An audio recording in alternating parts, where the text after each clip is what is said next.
Okay, so Five Nights at Freddy's joins the Switch, and today we're taking a look at the first one in the series. Five Nights, it's spawned a huge amount of sequels so far, and this it's where it all started. Now, is the Switch a great way to play this one, or are you better off going elsewhere? Hit subscribe, you know you want to. We release a ton of review videos just like this one. Just check out the channel. Let us know in the comments below if you're going to be picking this one up. And with that, let's get this started.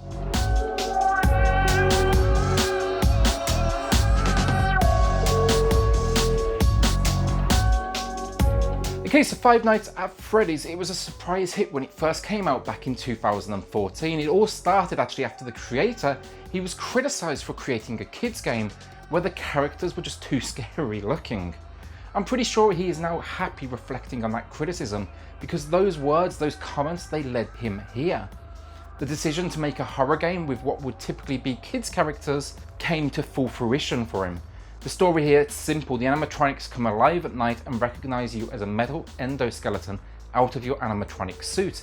Now what they want to do with you, it's basically stuff you back into one of these suits. As the game puts it, this actually wouldn't be so bad, but these suits, they're filled with wires, metal bars, basically a ton of lethal parts that they're going to slice you into 1,000 pieces. It's a fun storyline for sure. It taps into kind of childhood memories like Chuck E. Cheese and stuff. Just now, you're never going to look at these animatronics the same way again, that's for sure.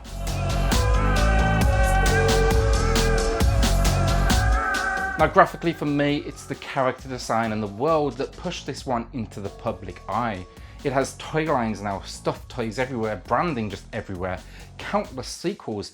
It's pretty impressive for a game that is about killer animatronics that it's just come so far. You're going to find it in Target, in Walmart, all the places you wouldn't expect to find lines based around killer creatures, and it's in the kids section.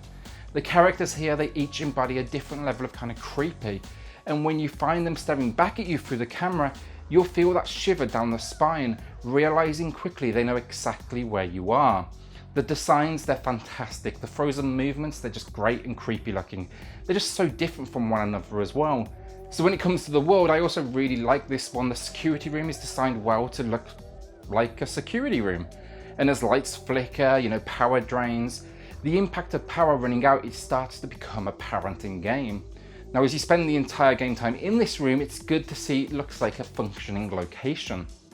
Then the security cameras, as you switch between these, the graphics, they provide just the right level of quality, but then also image flicker to be realistic and immerse you into the restaurant, Freddy's Fazbear's Pizza.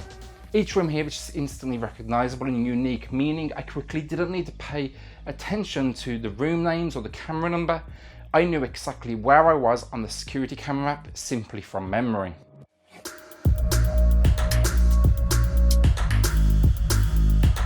So gameplay here, it's relatively basic. Control security cameras to spot these just creepy ass animatronics approaching the security office.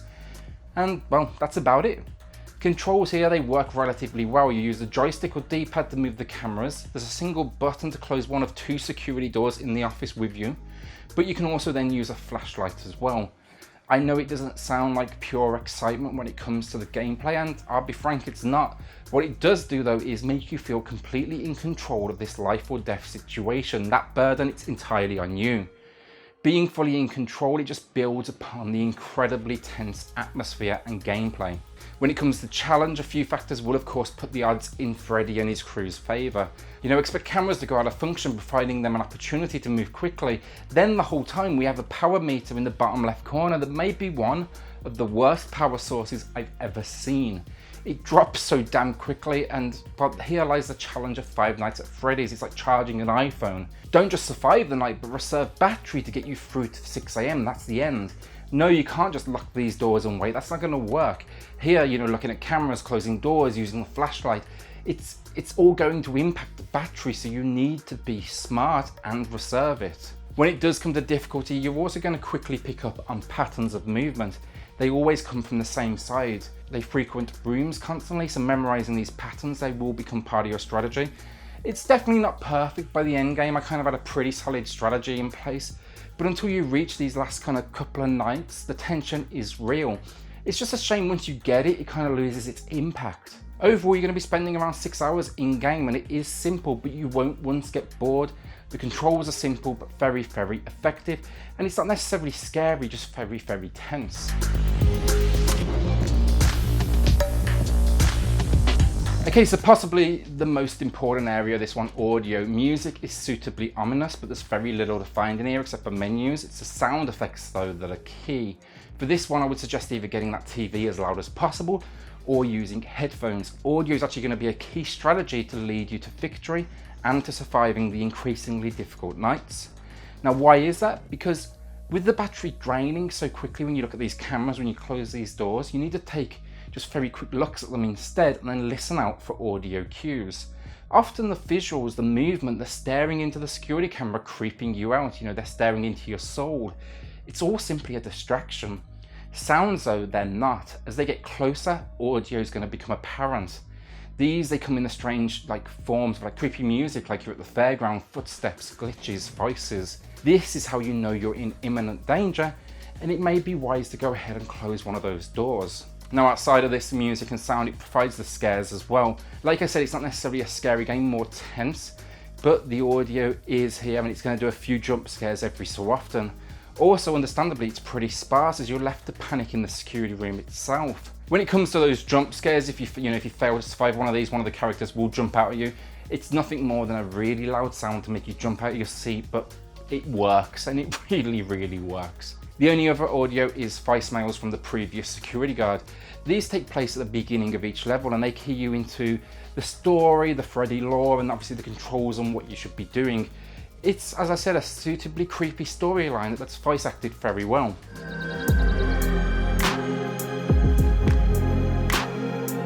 Okay, so Five Nights at Freddy's makes it to the Switch, and it's been out for a while now, and I've got to say I really enjoyed it. My favourite way to play this one, honestly, it's in handheld. Turn off all the lights, lie in bed and have this on your screen.